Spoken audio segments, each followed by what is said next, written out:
Hello, everybody. I trust you are all well and keeping safe and you're enjoying these videos. So today I'd like to talk to you about this rather trendy Tudor looking fellow in the statue here. Who is he? Well, he is a lesser known figure to many, but I believe he's owed a central place in London's history. So let me introduce you to Sir Thomas Gresham, King of the Square Mile. He was a very early champion of the City of London as a world financial centre of excellence, a position it still holds to this day. And he was a Londoner. So he kept a house, a mansion house, on Bishopsgate, roughly where Tower 42 stands today. And he is the founder of two really important institutions, and so that's the Royal Exchange and the Gresham College. So here is the purpose-built bourse or exchange market that Thomas Gresham built. Now, unfortunately, we lost this building to the Great Fire of London of 1666, and we also lost a subsequent building, a second one. But here is the third incarnation that was opened and declared the Royal Exchange by Queen Victoria. And right in the centre there, you'll see the entrance gates. And if we take a closer look, you'll see that Thomas Gresham's initials are on the gates, as well as this bust with his family crest above his head, and also the sword and mace of the City of London, as well as the Mercer's Maiden. So the crest of the Mercer's Livery Company, number one in the order of precedence, and the Great 12. So Thomas Gresham built the first bourse, and when he dies, it turns out that he had donated in his will the rents for the Royal Exchange jointly to the Corporation of London and to the Mercer's Livery Company, for the purpose of instituting London's first university, Gresham College. And Gresham College still operates today and offers free lectures for anybody to go and attend. And also their lectures are now recorded and you can watch them on their YouTube channel, similar to this.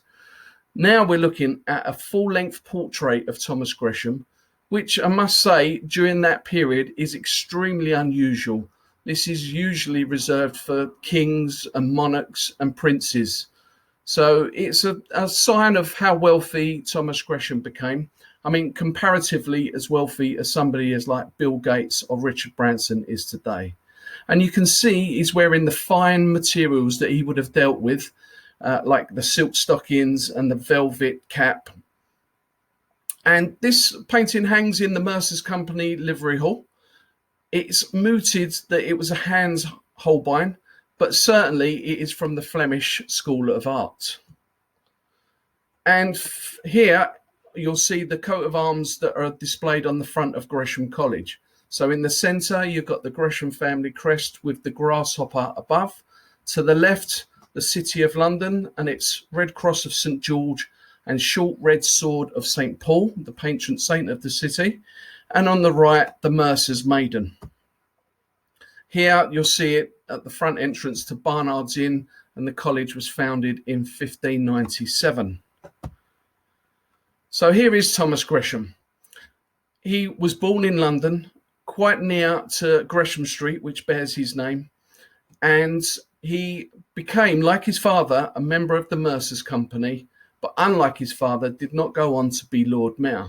Instead, he travelled extensively to Antwerp, probably, they say, over 100 times between London and Antwerp, where he deals in fine materials, and he keeps a house. The Greshams keep a house, and he hosts many dignitaries and becomes a very good companion to many.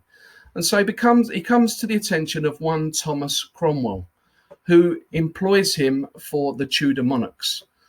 So he becomes financial agent for King Henry VIII, his son Edward VI, and the two half-sisters, Mary I, also known as Bloody Mary, and the last Tudor monarch, Queen Elizabeth I. So this allows him to play on the markets, and he really does become a true wizard of global finance. And in the process, he dramatically reduces the royals' debts. And he ends up being knighted as ambassador to the Netherlands. So he became a wizard, sort of a George Soros or Warren Buffett of the day, but not happy with trading in his fine materials and playing with the exchange rates on the foreign exchange. He also brokers arms deals and secures actually quite a large amount of munitions for Queen Elizabeth I. So I mentioned as well that he becomes a good companion to, and so he gets to hear lots of foreign news and intelligence. And so he dabbles a little bit in espionage because he relays this information back to the royal court. Now, later, when he dies suddenly, he is buried at the Church of St. Helen on Bishopsgate. Here, high above the east tower of the Royal Exchange, we see the gilded grasshopper weather vane. And here again is the family crest with the gilded grasshopper, as mentioned, along with the family motto, which is Fiat Voluntas Tua, which translates to Thy will be done. And I think on that note, ladies and gentlemen, I'm done. Thank you.